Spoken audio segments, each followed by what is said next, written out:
Good morning dear students. Class 8 पाठ 4 जामुन का पेड़। चलिए पढ़ा जाए। पाठ 4 जामुन का पेड़।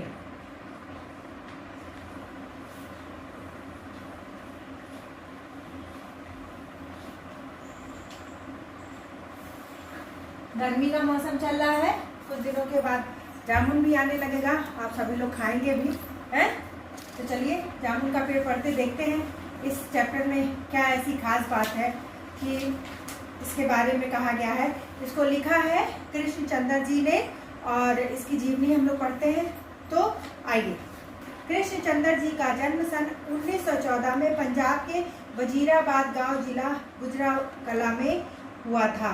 उनकी शिक्षा दीक्षा लाहौर में हुई थी। उनकी प्रसिद्ध रचनाएं नज़ारे, जिंदगी का मोड़, दिल किसी का दोस्त नहीं, एक रुपया, एक फूल आदि है। इनकी भाषा सरल, सजीव व व्यंग्यपूर्ण है। जामुन का पेड़ श्री कृष्णचंद्र जी की प्रसिद्ध कहानियों में से एक है। यह कहानी सरकारी विभागों की लापरवाही और काम को टालने की आदत पर एक व्यंग्य है। श्री कृष्णचंद्र ने अधिकतर उर्दू में लेखन किया है। इनको साहित्य अकादमी सहित बहुत से पुरस्कार प्राप्त हुआ। प्रेमचंद के बाद जिन कहानीकारों ने कहानी विधा को नई ऊंचाइयों तक पहुंचाया, उनमें उर्दू कथाकार कृष्णचंद्र का नाम महत्वपूर्ण है। इनका देहांत सन 1977 में हुआ। तो चलिए बच्चों, पहले हम लोग पाठ बोध पढ़ लेते हैं, उसके बाद इस चैप्टर की रीडिंग करते हैं। पाठ 4 जामुन का पेड़। पाठ बोध। श्री कृष्णचंद्र द्वारा लिखित प्रस्तुत कहानी उनकी उत्कृष्ट व्यंग्यात्मक लेखन शैली का स्पष्ट प्रमाण है। समाज में व्याप्त संवेदनहीनता और सरकारी कामकाज के तौर तरीके पर लेखक ने सटीक और तीखा व्यंग्य कसा है। रात को बड़े जोर का झक्खड़ चला। सेक्रेटेरिएट के लान में जामुन का पेड़ गिर पड़ा। सुबह जब माली ने देखा तो उसे पता चला कि पेड़ के नीचे एक आदमी दबा पड़ा है। माली दौड़कर चपरासी के पास गया। चपरासी दौड़कर क्लर्क के पास गया। क्लर्क दौड़कर सुपरिटेंडेंट के पास गया तो सभी लॉन में आ गए। मिनटों में गिरे हुए पेड़ के नीचे दबे हुए आदमी के चारों ओर भीड़ इकट्ठी हो गई। बेचारा जामुन का पेड़ कितना फलदार था। एक क्लर्क बोला, बच्चों यहाँ देखिए, उस व्यक्ति के बारे में कोई भी नहीं सोच रहा है जो उस जामुन के पेड़ के नीचे दबा हुआ है, और इसकी जामुनें कितनी रसीली होती थी। दूसरा क्लर्क याद करते हुए बोला, मैं इसके फल झोली भरकर ले जाता था। मेरे बच्चे इसकी जामुन कितनी खुशी से खाते थे। तीसरा क्लर्क रुआसा होकर बोला, मगर यह आदमी। माली ने दबे हुए आदमी की ओर इशारा किया। हाँ, यह आदमी। सुपरिटेंडेंट सोच में पड़ गया। पता नहीं जिंदा है कि मर गया होगा। जिसकी पीठ पर इतना भारी पेड़ गिरे वह कैसे बच सकता है। नहीं, मैं जिंदा हूँ, दबा हुआ आदमी कराहकर बोला। जिंदा है? एक क्लर्क ने ताज्जुब से कहा। पेड़ को हटाकर इसे जल्दी निकाल लेना चाहिए, माली ने सुझाव दिया। मुश्किल काम है, पेड़ का तना भारी और वजनी है। एक चपरासी बोला। क्या मुश्किल है? माली बोला, बस सुपरिटेंडेंट साहब हुक्म दे दे, हम सभी मिलकर एक आदमी को निकाल सकते हैं। हाँ, हम लोग तैयार हैं। सभी मिलकर बोले। ठहरो।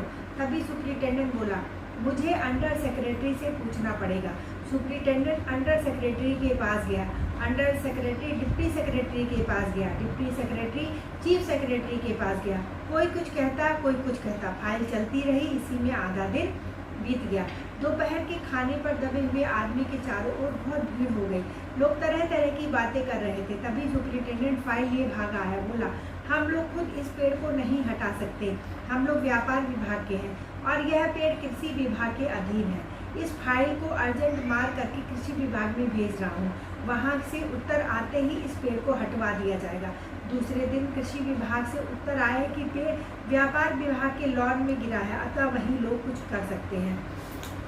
और अभी तक वो आदमी उसी पेड़ के नीचे दबा है। कितनी अधिक लोगों के अंदर इंसानियत खत्म हो गई बच्चों, कि देखिए उस व्यक्ति को नहीं कोई बुला रहा, बस फाइल पे फाइल दौड़ा रहा है। अरे कोई भी 4 आदमी मिलकर के पेड़ को उठा करके एक आदमी उस आदमी को खींच करके निकाल सकता था। बाद में जो कुछ भी उस पेड़ के साथ करना था कर सकते थे, लेकिन संवेदनहीनता और सरकारी कामकाज में जो लापरवाही होती थी वो इतनी अधिक दिखाई गई है इस चैप्टर में कि वह व्यक्ति उस पेड़ के नीचे दबा है, पूरा 24 घंटा हो चुका है, लेकिन उस व्यक्ति के बारे में कोई भी नहीं सोच रहा है। कोई कह रहा है कृषि विभाग का है, कोई कह रहा है ये व्यापार मंडल के लॉन में गिरा हुआ है, लेकिन कोई भी उस व्यक्ति के जान के बारे में नहीं सोच रहा है। यह उत्तर पढ़कर व्यापार विभाग को गुस्सा आ गया। उन्होंने फाइल कृषि विभाग के पास वापस भेज दी कि यह समस्या सुलझाना नहीं उन्हीं लोगों की जिम्मेदारी है, हम लोगों की नहीं। दूसरे दिन भी फाइल चलती रही।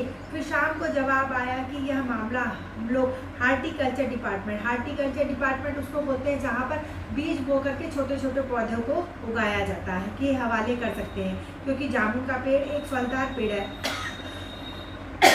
अतः यह मामला हार्टिकल्चर डिपार्टमेंट के अंतर्गत आता है। रात को माली ने दबे हुए आदमी को दाल भात खिलाया, जबकि उसके चारों तरफ पुलिस का पहरा था, लेकिन एक पुलिस कांस्टेबल को दया आ गई, सो उसने दबे हुए आदमी को खाना खिलाने की इजाजत दे दी थी। माली ने आदमी से कहा, तुम्हारी फाइल चल रही है, उम्मीद है कल तक फैसला हो जाएगा। तुम्हारी फाइल चल रही है, इसमें दो अर्थ आता है। एक तो वह कि सरकारी तंत्र की वजह से कोई भी व्यक्ति उस आदमी को निकाल नहीं सकता था, पेड़ काटा जाए, पेड़ हटाया जाए, पेड़ का क्या किया जाए, यह फाइल सरकारी तंत्र के लोग चला रहे थे। और दूसरी फाइल उसके जीवन की फाइल चल रही थी, उसकी सांसें चल रही थी, और वह व्यक्ति जो है वह अपने आप को कितना निरीह समझ रहा है। वहाँ पर दबा हुआ आदमी कुछ न बोला। माली ने फिर कहा, तुम्हारा यहाँ कोई वारिस है तो उसका पता बता दो, मैं उन्हें खबर कर दूंगा, मैं लावारिस हूँ, आदमी बोला। तीसरे दिन हार्टिकल्चर डिपार्टमेंट से बड़ा बेगपुर जवाब आया। हार्टिकल्चर डिपार्टमेंट ने लिखा था, आश्चर्य है, हम लोग पेड़ लगाओ स्कीम चला रहे हैं और हमारे देश के सरकारी अफसर पेड़ काटने का सुझाव दे रहे हैं, वह भी फलदार जामुन के पेड़ को। हमारा सरकारी विभाग वृक्ष काटने की इजाजत नहीं दे सकता, अब क्या किया जाए? एक मनचले ने कहा, अगर पेड़ नहीं काटा जा सकता तो उस आदमी को ही काट कर निकाल दिया जाए। देखिए कितनी मूर्खता भरी बात हुई। उस पेड़ जो है वो गिर चुका है, अब उसकी कोई आवश्यकता नहीं है, लेकिन उस आदमी के जीवन के बारे में यहाँ पर कोई भी नहीं सोच रहा है। यह सुनकर दबा हुआ आदमी बोला, मगर इस तरह तो मैं मर जाऊंगा। यह भी ठीक कहता है, एक क्लर्क बोला। लेकिन उस मनचले ने कहा, आप जानते नहीं हैं आजकल प्लास्टिक सर्जरी कितनी उन्नति कर चुकी है, तो मैं समझता हूँ कि अगर इस आदमी को बीच से काट कर निकाल दिया जाए तो इसे फिर से जोड़ा जा सकता है। कितने बेवकूफ़ी भरा सवाल है। उस मनचले आदमी को यह नहीं पता है कि यदि किसी व्यक्ति को बीच से काट दिया जाएगा तो वो पूरी तरीके से मर जाएगा, उसका प्लास्टिक सर्जरी हो ही नहीं सकता है। लेकिन उस मूर्ख व्यक्ति को यह नहीं पता है कि हम थोड़ा सा प्रयास करके इस व्यक्ति को जीवित ही उस पेड़ के नीचे से निकाल सकते हैं। चलिए बच्चों, आज हम लोग इतना ही पढ़ते हैं। अब हम लोग कल इस चैप्टर को पूरा रीडिंग करेंगे और आप लोग इस चैप्टर की रीडिंग करिएगा और कृष्णचंद्र की जीवनी और वर्ड मीनिंग अपनी कॉपी में लिखिएगा। देखिए हम आप लोग का होमवर्क यहाँ पर लिख रहे हैं।